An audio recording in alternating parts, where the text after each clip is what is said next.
Hello les amis, j'espère que vous allez bien. On se retrouve dans cette vidéo où on va parler du choix du sexe. J'ai beaucoup de questions, on me demande quel est le mieux entre un mâle et une femelle, ou on me demande souvent, quand on a déjà un chien à la maison, s'il vaut mieux choisir le chien de même sexe ou l'opposé. Je vais répondre à vos questions. Bien entendu, toutes les réponses aux questions sont basées sur mon expérience et sont basées sur mes loulous à moi. Alors, premièrement, on pense souvent que les femelles sont propres plus vite que les mâles. C'est complètement faux. Certains chiens vont être propres très vite, à 3 mois, et certains chiens vont être propres très tard, que vers 10-12 mois, voire même plus pour certains chiens. Cela n'a rien à voir avec le sexe. Certains chiens apprennent plus vite que d'autres.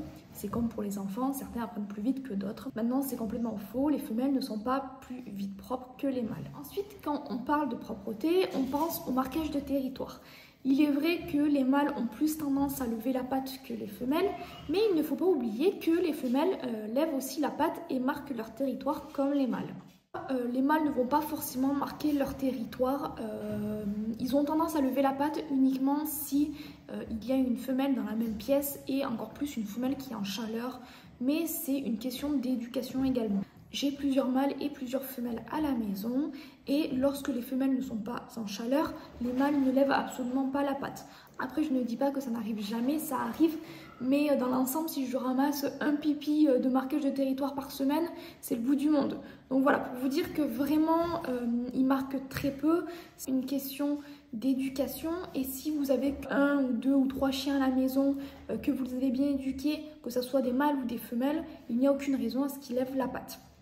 Maintenant, il y a des mâles ou des femelles avec plus d'hormones qui auront tendance à plus lever la patte. Maintenant, si vous avez un mâle ou une femelle qui lève la patte à la maison, ça peut se corriger par une stérilisation. Ce n'est pas toujours le cas. La stérilisation n'empêche pas de lever la patte et empêche les hormones de se développer. Et du coup, on n'aura plus du tout cette tendance à lever la patte. Ensuite, si on choisit une femelle, on aura les périodes de chaleur. Donc les chaleurs, c'est en moyenne 2 fois par an, c'est tous les 6 mois et ça dure à peu près 3 semaines. Alors après, on va avoir des femelles qui les auront plus rapprochées tous les 4-5 mois et on aura des femelles qui les auront tous les 8-10 mois, voire même qu'une fois par an. Ça dépend vraiment de chaque femelle et de chaque cycle. Dans les périodes de chaleur, les femelles auront tendance un petit peu à changer de comportement. La plupart du temps, soit elles sont beaucoup plus câlines avec nous, ou au contraire, elles deviennent un petit peu plus indépendantes. C'est normal, là, c'est les hormones. Quand elle n'aura plus ces chaleurs, son comportement va redevenir normal. Donc les chaleurs se caractérisent par une perte de sang. Elle dure en moyenne 3 semaines et la perte de sang va durer à peu près une dizaine de jours. Certaines chiennes perdent beaucoup de sang et auront tendance à mettre des gouttes par terre et à attacher les tissus là où elles vont s'asseoir. Et puis on aura des femelles où en fait on va à peine s'apercevoir qu'elles sont en chaleur. Elles auront juste la vulve gonflée, mais elles se nettoient tellement régulièrement qu'on ne voit pas de sang. Ensuite, on va parler du caractère. Alors, chaque chien a sa propre personnalité et a son propre caractère. Maintenant, on aura tendance à retrouver chez les mâles un caractère un petit peu plus affectueux, qui aura tendance à vouloir plus plaire à leur maître. Donc, l'apprentissage est un petit peu plus simple pour certaines choses. Tandis que les femelles ont un caractère un petit peu plus indépendant. Alors, elles resteront câlines, mais voilà, elles auront un petit peu plus d'indépendance et sont souvent un petit peu moins joueuses que les mâles. Ensuite, pour le physique, donc là je vais parler chez le Chihuahua et chez le Spitz, les 2 races que j'élève. En général, les mâles auront tendance à avoir une fourrure un petit peu plus abondante et auront tendance à avoir un type un petit peu plus marqué que les femelles. Encore une fois, c'est en général parce que j'ai des femelles qui sont très typées et qui ont aussi énormément de poils. Mais voilà, en général, sur une même portée, entre les frères et sœurs, les mâles auront tendance à avoir une fourrure un petit peu plus dense.